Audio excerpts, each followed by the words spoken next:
Hello ಸ್ನೇಹಿತರೆ, ನಮಸ್ಕಾರ. Investor ಇನ್ ಕನ್ನಡ ಚಾನಲ್ಗೆ ಸ್ವಾಗತ. ಇವತ್ತಿನ ಪ್ರಶ್ನೆ, ಲಾಸ್ಟ್ ಒಂದು ವಾರದಿಂದ ಷೇರು ಮಾರ್ಕೆಟ್ ಡೌನ್ ಆಗ್ತಾನೆ ಇದೆ. ಯಾಕೆ ಡೌನ್ ಆಗ್ತಿದೆ? ಮುಂದೆ ಇನ್ನೂ ಡೌನ್ ಆಗುತ್ತಾ? ಲಾಸ್ ಜಾಸ್ತಿ ಆಗ್ತಾನೆ ಇದೆ. ಇರೋ ಇನ್ವೆಸ್ಟ್ಮೆಂಟ್ನ ಹೋಲ್ಡ್ ಮಾಡಬೇಕಾ ಅಥವಾ ಸೆಲ್ ಮಾಡಬೇಕಾ ಅಂತ ಹೆಚ್ಚಿನವರು ಕೇಳ್ತಿದ್ದಾರೆ.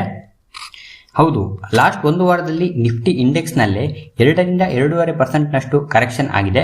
ಇದಕ್ಕೆ ಮೇನ್ ರೀಸನ್, ಅಮೆರಿಕದ ಅಧ್ಯಕ್ಷ ಡೊನಾಲ್ಡ್ ಟ್ರಂಪ್ ನಮ್ಮ ಇಂಡಿಯಾದ ಮೇಲೆ 500% ಟಾರಿಫ್ ಹಾಕ್ತೀನಿ ಅಂತ ಹೇಳಿರೋದು.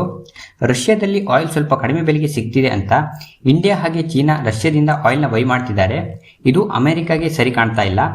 ರಷ್ಯಾ ಜೊತೆ ಯಾರು ಟ್ರೇಡ್ ಮಾಡ್ತಿದ್ದಾರೆ, ಯಾರು ಅವರಿಗೆ ಹೆಲ್ಪ್ ಮಾಡ್ತಿದ್ದಾರೆ, ಅವರ ಮೇಲೆ 500% ಟಾರಿಫ್ ಹಾಕ್ತೀನಿ ಅಂತ ಆ ಬಿಲ್ ಮೂಲಕ ಟ್ರಂಪ್ ಅವರು ಹೇಳಿರೋದು.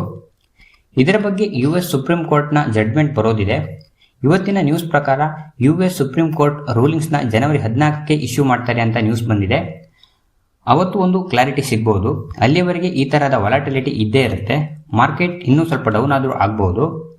ಇದರ ಜೊತೆಗೆ ಡಾಲರ್ ಎದುರು ರೂಪಾಯಿ ವ್ಯಾಲ್ಯೂ ಡೌನ್ ಆಗಿರೋದು, ಫಾರಿನ್ ಇನ್ವೆಸ್ಟರ್ಸ್ ತಮ್ಮ ಸೆಲ್ಲಿಂಗ್ಸ್ನ ಜಾಸ್ತಿ ಮಾಡಿರೋದು, ಹೀಗೆ ಈ ತರಹದ ವಿಷಯಗಳು ಇಂಡಿಯನ್ ಸ್ಟಾಕ್ ಮಾರ್ಕೆಟ್ ಡೌನ್ ಆಗಲಿಕ್ಕೆ ಕಾರಣಗಳಾಗಿದೆ. ಇನ್ನು ಮಾರ್ಕೆಟ್ ಇನ್ನು ಡೌನ್ ಆಗುತ್ತಾ ಅಂತ ಕೇಳಿದ್ರೆ, ಶಾರ್ಟ್ ಟರ್ಮ್ ಅಲ್ಲಿ ಈ ತರಹದ ವಾಲಟಿಲಿಟಿ ಇದ್ದೇ ಇರುತ್ತೆ. ಒಂದು ವೇಳೆ ಈ ಬಿಲ್ ಪಾಸ್ ಆದ್ರೆ ಸ್ವಲ್ಪ ಕರೆಕ್ಷನ್ ಬಂದರೂ ಬರ್ಬೋದು. ಆದರೆ ಲಾಂಗ್ ಟರ್ಮ್ ಅಲ್ಲಿ ನೋಡಿದ್ರೆ Indian stock market upside move ಆಗೇ ಆಗುತ್ತೆ. ಯಾಕಂದ್ರೆ ಇಂಡಿಯನ್ ಎಕಾನಮಿ ಸ್ಟ್ರಾಂಗ್ ಇದೆ, ಹಾಗೆ ಸ್ಟ್ರಾಂಗ್ ಆಗ್ತಾನೆ ಇದೆ. ಅದು ಅಲ್ಲದೆ ಈ ತರಹದ ಜಿಯೋಪೊಲಿಟಿಕಲ್ ಇಶ್ಯೂಸ್ ಇದೆ ಫಸ್ಟ್ ಅಲ್ಲ, ಹಿಂದೆ ಕೂಡ ಈ ತರಹದ ಪ್ರಾಬ್ಲಮ್ಸ್ ಬಂದಿತ್ತು.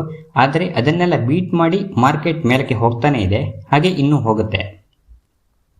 ಆಲ್ರೆಡಿ ಇನ್ವೆಸ್ಟ್ಮೆಂಟ್ ಮಾಡಿದ್ದೀನಿ, ಇವಾಗ ಲಾಸ್ ಅಲ್ಲಿ ಇದೆ, ಏನು ಮಾಡೋದು ಅಂತ ಕೇಳಿದ್ರೆ, ನೀವು ಲಾಂಗ್ ಟರ್ಮ್ಗೆ ಅಂತ ಇನ್ವೆಸ್ಟ್ಮೆಂಟ್ ಮಾಡಿದ್ರೆ ಸುಮ್ಮನೆ ಹೋಲ್ಡ್ ಮಾಡಿ. ಮಾರ್ಕೆಟ್ ವಾಲಟಿಲಿಟಿ ಬಗ್ಗೆ ತಲೆ ಕೆಡಿಸ್ಕೋಬೇಡಿ. ಒಂದು ವೇಳೆ ನಿಫ್ಟಿ ಇನ್ನೂ 3-4% ಡೌನ್ ಆದರೆ ಇಂಡೆಕ್ಸ್ ಲೆವೆಲಲ್ಲಿ ಮತ್ತೆ ಸ್ವಲ್ಪ ಇನ್ವೆಸ್ಟ್ ಮಾಡಿ ಎವರೇಜ್ ಮಾಡ್ಕೋಬಹುದು.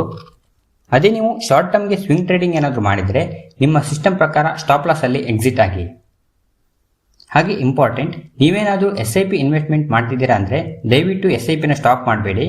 ಈ ಟೈಮಲ್ಲಿ ನೀವು ಮಾಡುವ SIP ಇನ್ವೆಸ್ಟ್ಮೆಂಟ್ ನಿಮಗೆ ಒಳ್ಳೆ ಪ್ರಾಫಿಟ್ನ ತಂದುಕೊಡುತ್ತೆ.